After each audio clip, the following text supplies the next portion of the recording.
नमस्कार विद्यार्थी मित्रांनो, आज आपण इयत्ता दुसरी गणित या विषयातील 3 अंकी संख्यांचा चढता व उतरता क्रम कसा लिहायचा ते पाहणार आहोत. चला तर मग आपण सुरुवात करूया. बघा, आपल्या संख्या आहेत 33, 17 आणि 42. आता आपल्याला काय करायचं आहे, ह्यांचा चढता क्रम लिहायचा आहे. चढता क्रम म्हणजेच काय, तर आपल्याला लहानाकडून मोठ्याकडे जायचं आहे. म्हणजे सुरुवातीला लहान संख्या लिहायची आहे, त्यानंतर मधली संख्या आणि मग शेवटी मोठी संख्या लिहायची.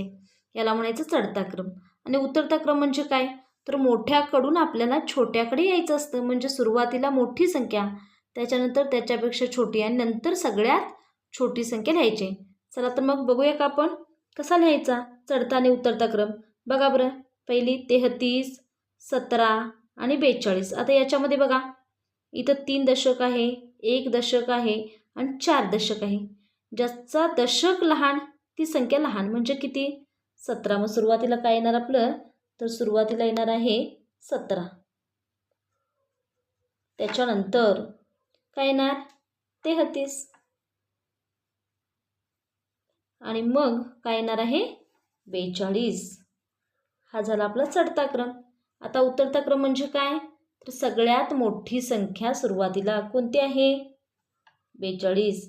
ज्याचा दशक मोठा ती मोठी, सुरुवातीला काय येणार 42. त्याच्यानंतर मधली संख्या आणि मग सगळ्यात शेवटी कोणती येणार लहान संख्या. ठीक आहे.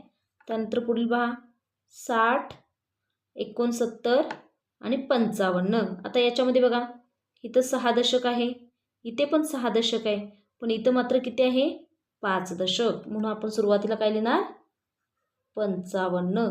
त्यानंतर 6 दशक, 6 दशक सेम आहे दशक स्थानी. आता एकक स्थानी बघा, इथं 0 आहे, इथे 9 आहे. मग ज्याचा एकक स्थानचा अंक छोटा ती संख्या छोटी, मग कोणता येणार 60. आणि सगळ्यात शेवटी काय येणार 69. आता याचा उतरता क्रम काय करायचा आहे, सुरुवातीला 69, मग 60 आणि मग येणार 55. ठीक आहे. त्यानंतर पुढील पहा, 68, 47, 49. आता याच्यामध्ये सुरुवातीला काय येणार 47,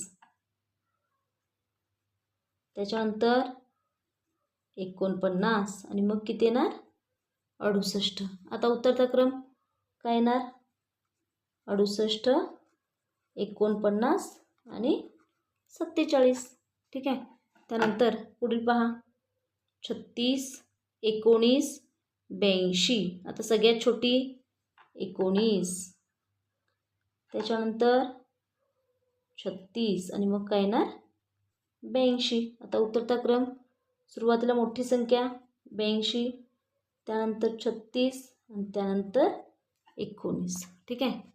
त्यानंतर आपलं पुढील पहा, 50, 20, 40. आता सुरुवातीला काय येणार 20, त्यानंतर 40 आणि त्यानंतर येणार 50. आता उतरत्या क्रमामध्ये याच्या उलटं करायचं, सुरुवातीला 50, मग 40 आणि मग येणार 20. त्यानंतर पुढील उदाहरण पहा, 76, 95, 46. मग सुरुवातीला काय येणार 46, त्याच्यानंतर 76 आणि मग येणार 95. त्यानंतर उतरता क्रम पहा बरं याचा, काय येणार सुरुवातीला 95, मग 76 आणि मग येणार 46.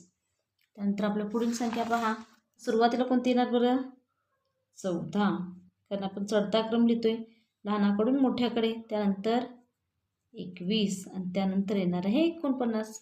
आता उतरता क्रम, सुरुवातीला काय येणार 49, मग 21 आणि मग येणार 14.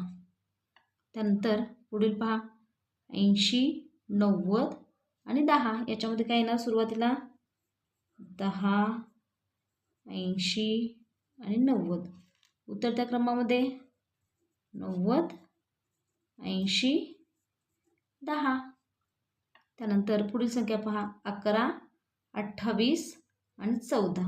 आता बघा बरं, सुरुवातीला काय येणार 11, त्यानंतर 14 आणि मग येणार 28.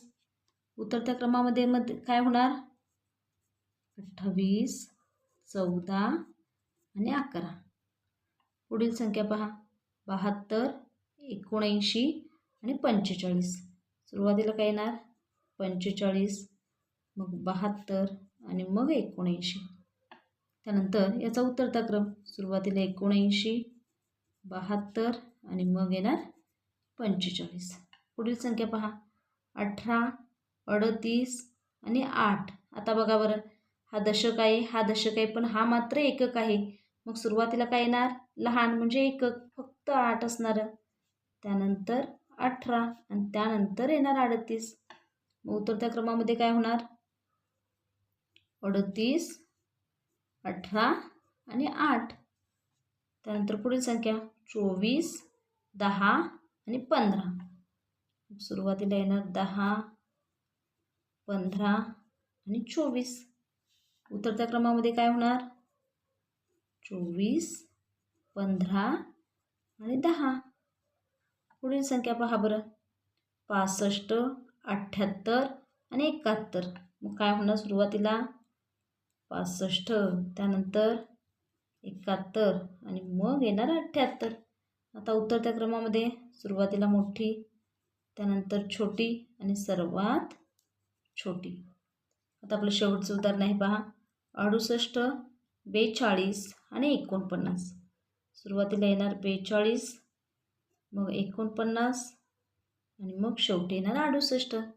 आता उतरत्या क्रमामध्ये बघा बरं, सुरुवातीला 68, मग 49 आणि सर्वात छोटी संख्या, लहान संख्या कोणती आहे, 42. अशा पद्धतीने तुम्ही संख्यांचा चढता आणि उतरता क्रम लिहू शकता.